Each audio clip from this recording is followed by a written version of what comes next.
Hey guys जय Shri Ram. Fast of all समस्त को हैप्पी न्यू ईयर कहबी कारण आज 2026 प्रथम दिन मुझे सकाल सकाल उठी गाधे पड़ी गाधे पाते रेडी मंदिर को बाहरी पड़ी मंदिर पहुंच देखला बेलू बहुत सारा भिड़ होता लाइन में छिड़ा आम जगह को दर्शन करूँ जगह को दर्शन कर सारापर आम पलि आसलु तीन जन सांग बुलाई नुआ वर्ष बुलवा तो निया दरकार ना आम मैंने कौड़े जाऊँ कौ जगह जाऊँ आप वीडियो को लास्ट जाए कंटिन्यू कले ही जापर आम समस्ते आसी से जगह लोकेशन पहुँच जाइए बहुत सुंदर लोकेशन है सेठी किस समय रहा आम किसी फटो उठेलु फटो उठे सारापर एपटे माछ मारुले आम डंगार भाई मैंने जापर आम तीन जन पलि आसलु आउ गोटे लोकेशन जोटा कि आमर सी बीच को आम जाऊे रास्तार सुंदर दृश्य को उपभोग कर आम तीन सांग चलू ए सी बीच को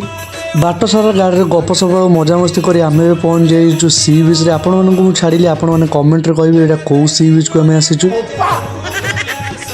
पार्किंग स्टैंड रे आम गाड़ी को पार्क कर सारापर आम आसी पहुँच जाइए से सुंदर लोकेशन रे आउ एठी पहुँच सारापर जो शांति आपण मैंने कहबे इतना सुकून तापर आम किछिटा समुद्र पानी खेलु तापर किछिटा फोटो मध्य उठेइथिलु फोटो उठे सारापर आम पाखे बुलाबुली करूँ तापर एपटे गोटे ओटो भी देखिलु ओटो उपर समस्ते फोटो उठाउथले किछि जन भी सवारी मैंने बुलुथले भी तापर बसिकी तापर आम बुलाबुली सारिक आम राति जो बोली पलि आसलु घर को जदि आज वीडियो आपको टिके भल लगी ताला आप लाइक शेयर एंड सब्सक्राइब करिवे रहिली Radhe Radhe 1 second happy new year.